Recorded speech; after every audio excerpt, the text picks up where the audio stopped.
Good evening, everyone. My name is Julian Andres Uni, and now we are broadcasting for the Module 3 of Technical to English for Administration. So I want to say you welcome to this, our last video class of this course, and I hope you can take advantage of all the contents that we have prepared already for your course. So no longer expectation, no longer expecting. We're going to start right now with our video class. So,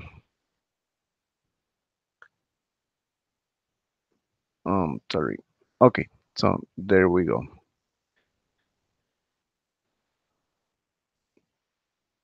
So our topics for today are going to be gerunds, inferitives, and modal verbs. And also we are going to uh, quickly see the topic going to for future. Okay. So the first thing we are going to start with is gerunds and infinitives. So gerunds are those verbs that we add ing in the middle of a sentence. So this means that is an action that is performed by some people. Um, and in this case, this verb is going to take the place of a noun.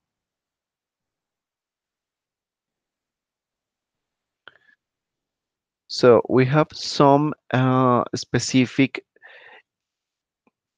situations in which we need to use a gerund. For example, we use a gerund when we are going to write two verbs in the same sentence, one next to the other. For example, in here we have discuss and watch. So we're going to add ing to watch.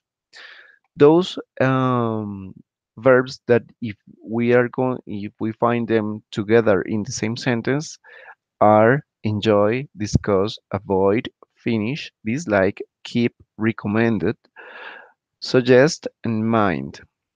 If we have this verb in a sentence and then we need to write another verb next to that verb, we're going to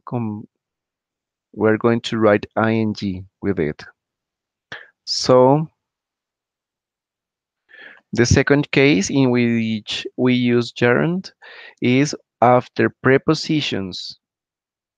Remember the prepositions before, for example, on, for, after, in. Those are prepositions. And if we have a preposition in a sentence, we are going to write the next verb with ing. For example, I have breakfast before taking a shower. Yeah. If we have this verb and before we had a preposition, we're going to write with the verb with ing. The next case is as the subject or object of a sentence. And in this case, we're going to learn how to convert a verb in a subject of a sentence. For example, we can say to read is good. Yeah, leer es bueno. But um, if we are going to convert this verb into an object of the sentence, we are going to use the ing form of this verb. For example, drinking water is better than coffee. We don't have a subject in this sentence, so we are converting the verb into the object of the sentence. If I say I drink water, I, yo, I is the object, the subject of the sentence. But in this case, we don't have any subject, so we are going to convert the verb into a gerund. On the opposite, we have infinitives. Okay, before continuing, we are going to check if someone is already connected to our video class. No, I'm all alone in here. Okay, so let's continue with infinitives. So we use infinitives after certain verbs. Which verbs? These: agree, promise, learn, want, ask, hope, and decide. For example, we have in here the verb promise. Promise. So the infinitive form of a verb is when we use the word to. To be, for example, is the verb be in infinitive form. So if we find a verb and previously we have the word to, it is the infinitive form. So we need to separate, to split the two verbs using to. I promise to be ready at 7 o'clock. So you can see in here we have the infinitive form of verb to be. But also we have want. I want to eat a hot dog. We need to add the to before the verb because we need to separate them. And it is part of the list of verbs that need to have an infinitive form. Okay, we have more cases. And if we have adjectives, the words that we use to describe a noun, for example, easy, good, bad, new, we are going to use the verb in infinitive form. So let me check the example. Some documents are important to create an article. You can see in here we have the adjective. So we need to use the infinitive form of the verb.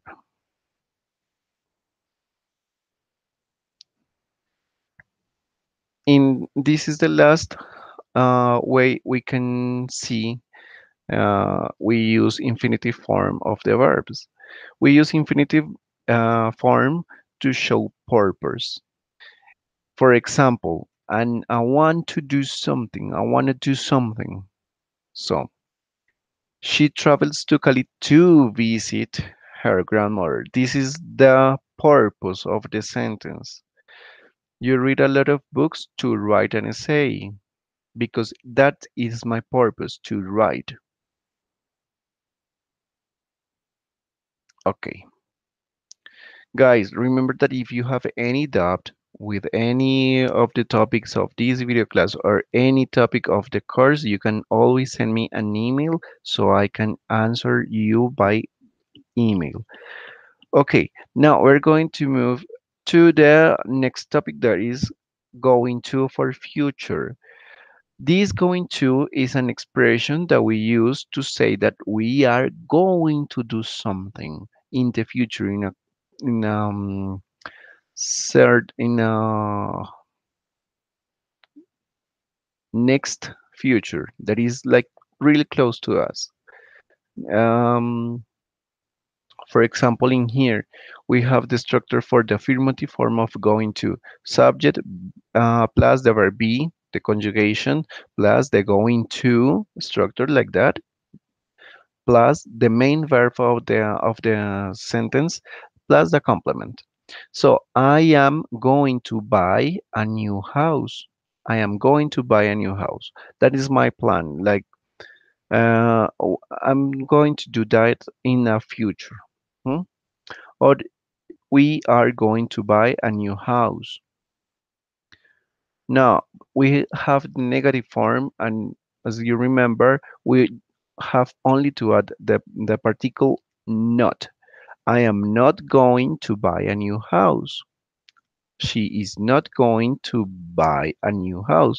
And you can see the conjugation changes in here, only in here. Okay, and for the interrogative form, we are going to change the order of the verb be. Remember that we had it in here. Look, the verb to be, we are going to change it and we are going to pose it at the very beginning of the sentence. Am I going to buy a new house? And we mark the question mark. We are going to pose the question mark at the end. It is very important that in English we only use the final question mark and always we need to do it. Please be careful with that. So this is going to for future. It is an structure that is in present. Yeah, you can see this is the conjugation for present, but the intention of this sentence is to show something that I'm going to do in the future. So that's why we use it as the future. In Spanish, we also have this structure that is yo voy a hacer algo or ella va a hacer algo. That's the same structure that we use in English. Okay, now we are going to see our model verbs. We are going to see can, could, should, and have to. What are model verbs? Sorry, those are verbs that we use to change the intention of a sentence that we are pronouncing that we are going to say to someone. For example, I need to ask for a favor. So I'm not going to ask directly if I need a favor. For example, I need an eraser. So I'm not going to say to you, give me an eraser. No, you can say like to have a better way to say, to express, to change the sense.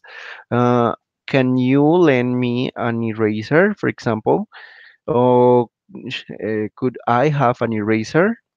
And that's a different way that we can use to express like softly something that we want to say. So the translation of those verbs into Spanish are for can, poder, could, podría, should, podría también o debería, and have to, debería, ¿cierto? Tener que.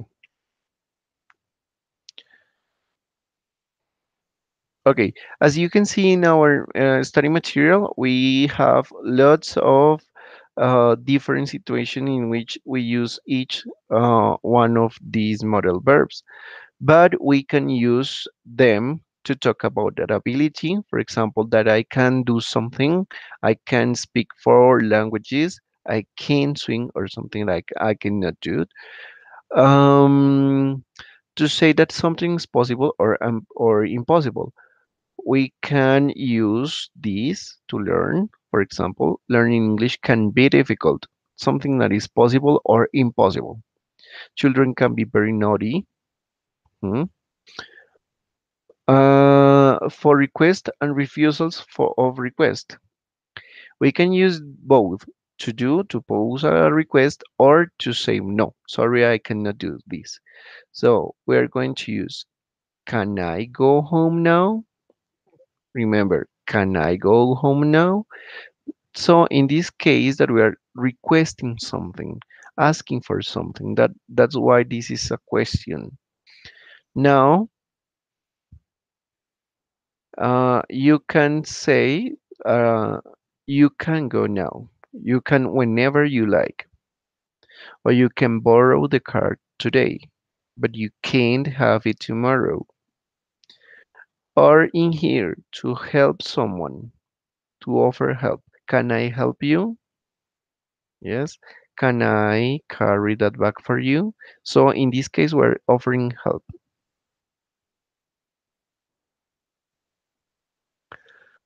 Okay, let me see if someone is already connected, but I'm still alone.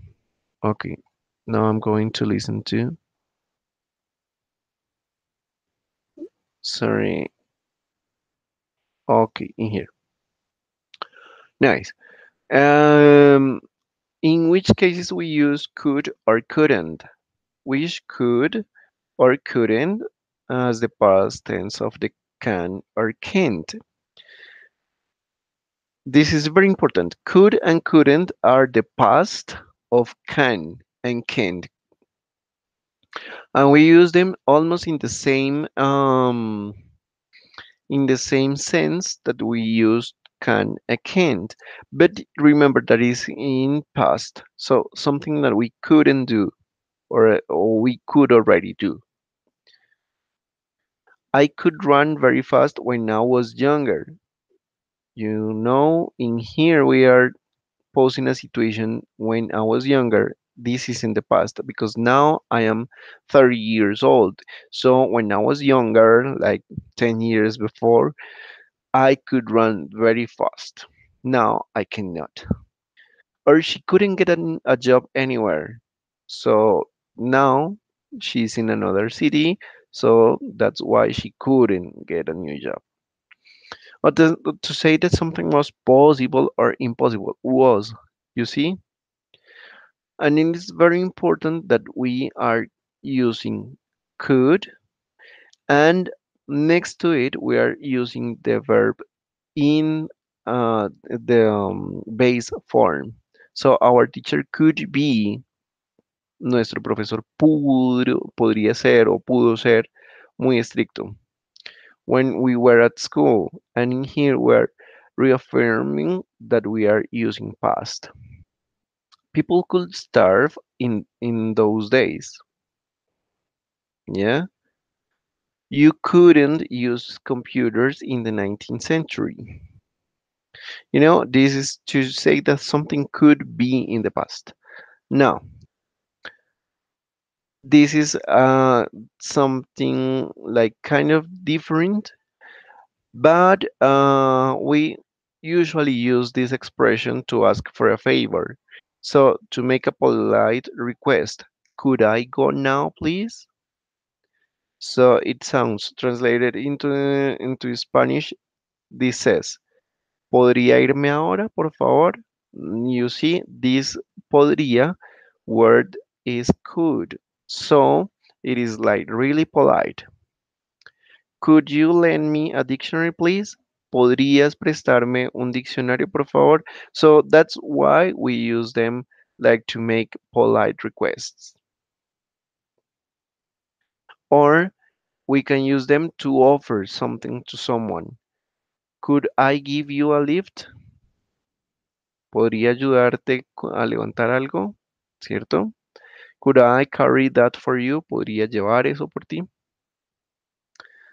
Easy peasy. Now, with should, remember that when we use should and could, we don't use the word to.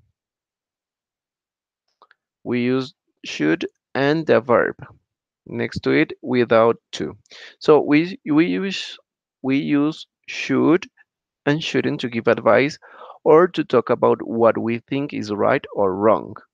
You know, when you think something is right, we can use should, debería. You should means that something I like I think is good idea for you or to do it. You shouldn't means something I think it's a bad idea for you to do it. You shouldn't go there. Es un advice, es un consejo. We use shouldn't to give advice, consejos. Okay. Should is used to express the opinion of a speaker or often follows I think or I don't think.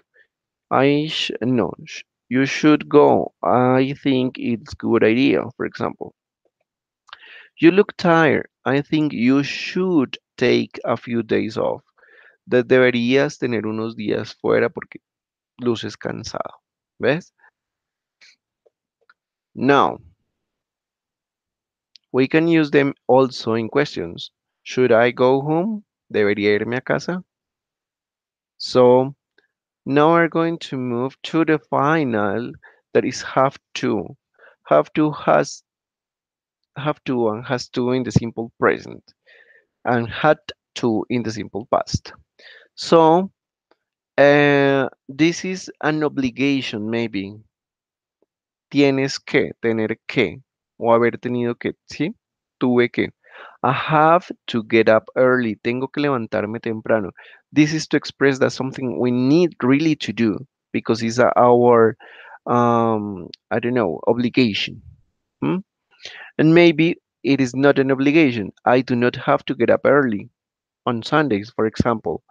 Los domingos. I do not have to get up early. Or we can pose questions. Do I have to get up early? ¿Tengo que levantarme temprano? And that's it. In the past, we just have to change the verb into the past, had. And remember that in present, we use with the third person, we change it we into has. And in the past, we all for all the person, first, second, and third, in singular and plural, we use had. I had to get up early yesterday. Tuve que levantarme temprano ayer. I did not have to get up early. So I remember that to say that something is a negative in the past, we change it, the auxiliary into did not.